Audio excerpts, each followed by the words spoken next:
शापित पेश करता है आप सभी के सामने कहानी सालों पुराने भूतिया भानगढ़ किले की। मैं हूं आपके साथ मिहिर जैन। जिंदगी सचमुच एक हसीन इत्तेफाक है जहां कुछ भी कभी भी हो सकता है। किसी शायर ने क्या खूब फरमाया है, ऐ बेवफा जिंदगी तेरा अंजाम क्या है।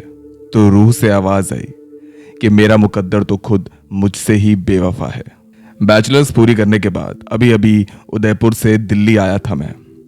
ट्रेन दिल्ली के निजामुद्दीन रेलवे स्टेशन पर रुकी ही थी कि तभी मेरे दोस्तों ने मुझे फोन कर कहा कि हमने ट्रेन के टिकट्स करा ली हैं और कल हम अलवर जा रहे हैं।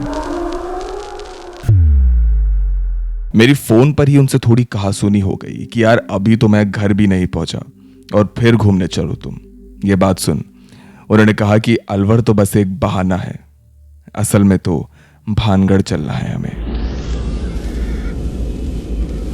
भानगढ़ का नाम सुन एक पल के लिए तो मैं सोच में पड़ गया कि जिस भूतिया भानगढ़ किले के किस्से केवल किताबों में पढ़े थे मैंने, असल में अब उस शापित किले को देखूंगा मैं। ये सोच मैंने भी हामी भर दी और अगले दिन हम निकल पड़े दिल्ली से अलवर के उस खतरनाक सफर पर। इस भानगढ़ ट्रिप पर मेरे साथ उमर, जयेश और नासिर थे। हमने सोचा था कि भानगढ़ में काफी कुछ शूट करने लायक होगा, हम ढेरों वीडियोस बनाएंगे। आखिरकार हम लोग जर्नलिस्ट थे, मगर हमें नहीं मालूम था कि रहस्यमयी भानगढ़ किले के उस सफर का असर हमारी आने वाली जिंदगी पर हमेशा हमेशा के लिए रहने वाला था। अलवर का मौसम वैसे तो दिल्ली जैसा ही था, मगर मैं भानगढ़ जाने के लिए बहुत एक्साइटेड था। हमारी लोकेशन से भानगढ़ तकरीबन 90 किलोमीटर की दूरी पर था। होटल में फ्रेश होने के बाद दोपहर तकरीबन 3 बजे हमने भानगढ़ विलेज के लिए एक टैक्सी बुक कर ली और चल दिए आसमां को चीरती हुई वादियों को पार करते भानगढ़ किले की ओर।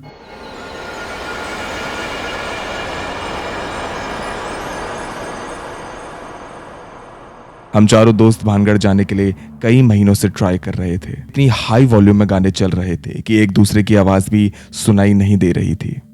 ड्राइवर साहब भी हमारी बातों को सुनकर बहुत एंजॉय कर रहे थे। जयेश मुझसे बोला कि अच्छा हुआ कि कोई खड़ूस ड्राइवर नहीं है।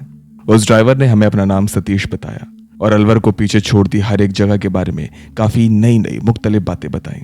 अलवर से जैसे जैसे हमारी गाड़ी भानगढ़ की पहाड़ियों की ओर बढ़ रही थी, वैसे वैसे मौसम खराब होता चला गया। मैं आगे की सीट पर बैठा था तो मैंने ड्राइवर से पूछा कि भैया ये भानगढ़ के भूतिया होने की क्या कहानी है, ये सच है या महज एक वहम।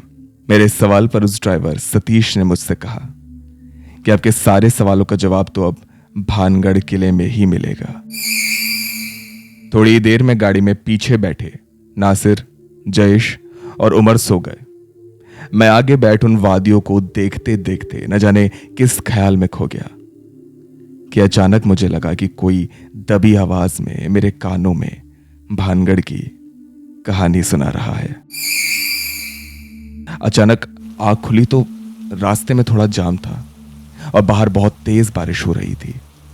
पहाड़ों से गिरता पानी सड़कें भिगोकर नीचे की ओर बह रहा था, मगर आसपास ना कोई दुकान थी ना मकान थी, तो केवल पहाड़ों को छिपाती धुंध और सड़कों को ढकती हुई झाड़ियां। बारिश की तड़तड़ाहट इतनी तेज थी कि एसी गाड़ी में भी गिरती बूंदों की आवाज साफ सुनाई दे रही थी। सामने की विंडशील्ड पर बहुत तेजी से वाइपर चल रहे थे कि तभी मैंने देखा कि गाड़ी के शीशे पर जमी धुंध पर उंगली से किसी ने मेरा नाम लिखा है। ये देख ना जाने क्यों मेरे सिर में दर्द शुरू हो गया और चुटकियों में मेरा नाम भी गायब। मैंने पीछे मुड़कर देखा तो ये तीनों भी सो रहे थे कि तभी ड्राइवर ने गाड़ी अचानक रोक दी। जयेश, उमर और नासिर नींद से जागकर ड्राइवर पर बहुत नाराज हुए कि आखिर कैसी गाड़ी चला रहे हो, मगर तभी ड्राइवर बोला, आगे आपका भूतिया भानगढ़, इसीलिए गाड़ी रोकी है।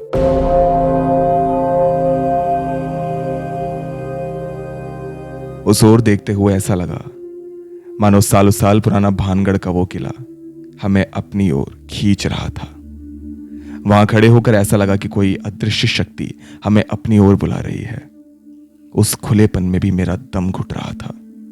मैं भानगढ़ किले के बाहर उस मंजर को देख ही रहा था कि तभी मैंने अपनी गर्दन पर एक जला देने वाली ठंडक को महसूस किया, मानो मेरी गर्दन पर किसी ने बर्फ रगड़ दी हो। मैंने पीछे मुड़कर देखा तो पीछे उमर खड़ा था। मैंने उमर से कहा कि मुझे ऐसा मजाक बिल्कुल पसंद नहीं, मगर उमर बोला कि मैंने तो कुछ भी नहीं किया। यहां आते के साथ ही मेरे साथ कुछ अजीब घटनाएं हो रही थी, मगर मैं अभी भी उस डकियानूसी बात को आगे रखकर चल रहा था कि ऐसा कुछ नहीं होता।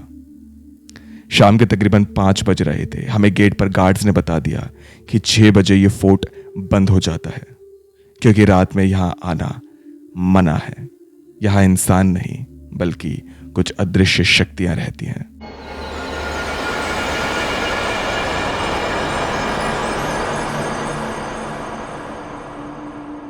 तो अब हमारे पास केवल 1 घंटा था, जिसमें या तो हम भानगढ़ की कहानी दुनिया के सामने लाने वाले थे या फिर खुद ही एक कहानी बन जाने वाले थे।